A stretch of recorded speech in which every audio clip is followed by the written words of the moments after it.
Please don't tell the court that this is all a person requires. 6,16,300 per month. Does anybody spend this much? A single lady for herself? Oh, if she wants to spend, let her earn. Not on the husband. Please tell your client. What is this?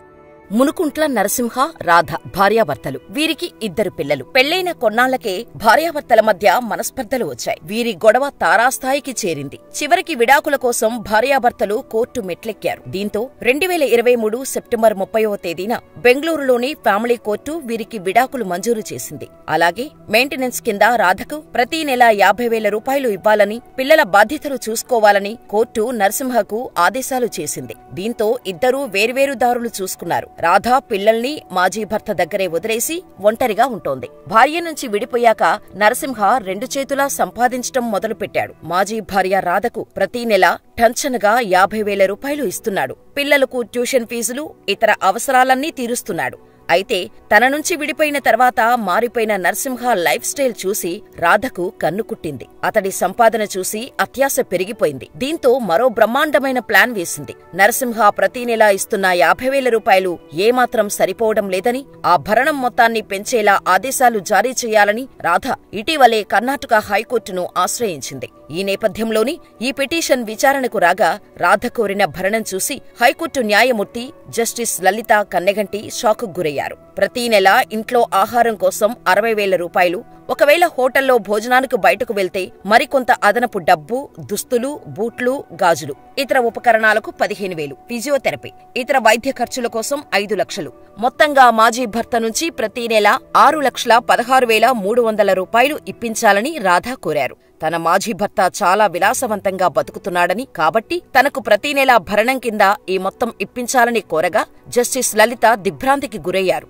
ఈ సందర్భంగా రాధ తరపు వాదిస్తున్న లాయర్కు justice లలిత చీవాట్లు పెట్టారు. ఒక మహిళకు నెలకు 6,16,300 ఖర్చు ఉంటుందని చెప్పద్దు. అందులోనూ ఒక ఒంటరి మహిళ తన ఒక్కదాని కోసం అంత ఖర్చు ఎలా పెట్టుకోగలదు? ఒకవేళ మీకు అంత ఖర్చులు ఉంటే మీరే సంపాదించుకోండి. మీ మాజీ భర్తపై ఆధారపడవద్దు. మీకు ఎలాంటి కుటుంబ బాధ్యతలు లేవు. పిల్లలను చూసుకోవడం మీకు ఇష్టం లేదు. కానీ మీ ఒక్కదాని కోసమే ఇంత మొత్తం కావాలా?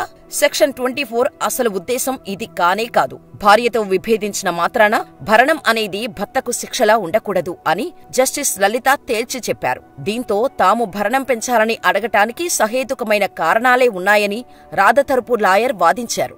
రాధ మాజీ భర్త నరసింహ అన్ని బ్రాండెడ్ దుస్తులే వాడతారని, 10,000 రూపాయలు విలువైన కెల్విన్ క్లెయిన్ టీ-షర్టులు ధరిస్తారని చెప్పారు.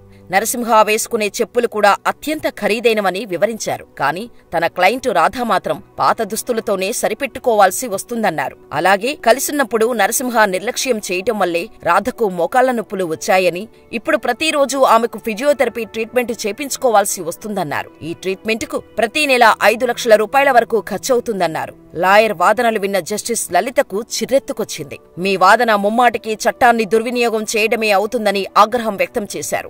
ఈసారి సరైన నెంబర్లతో రావాలని, లేకపోతే పిటిషన్ను డిస్మిస్ చేస్తామని జస్టిస్ లలిత హెచ్చరించారు. దీంతో రాధ తరపు లాయర్ కాస్త వెనక్కి తగ్గి, మేము కోరిన 6,16,300 రూపాయలు రాధ ఖర్చు పెడుతుందని చెప్పటం లేదు. అంత మొత్తం ఆమె అవసరమవుతాయని మాత్రమే చెబుతున్నాం.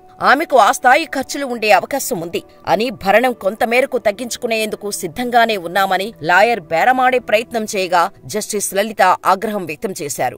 ఊహాజనిత లెక్కలు వేయడం కాదు, నిజంగా మీ క్లయింట్కు ఎంత మేరకు ఖర్చులు ఉన్నాయో చెప్పాలని జస్టిస్ లలిత సూచించారు. ఖర్చులపై సరైన వివరాలు చెప్పేందుకు కోర్టు ఓ అవకాశం ఇస్తుందని, ఈసారి ఖచ్చితమైన నెంబర్లు చెప్పకపోతే కేసును నేరుగా డిస్మిస్ చేస్తామని హెచ్చరించారు. సెక్షన్ 24ను దుర్వినియోగం చేస్తున్న వాళ్లకు సమాజానికి ఈ కేసు ద్వారా చాలా బలమైన సందేశాన్ని ఇవ్వాలని భావిస్తున్నట్టు వెల్లడించారు. ఈ కేసులో జస్టిస్ లలిత తీసుకున్న నిర్ణయంపై మీ అభిప్రాయమేంటో మాకు కామెంట్ రూపంలో తెలియచేయండి.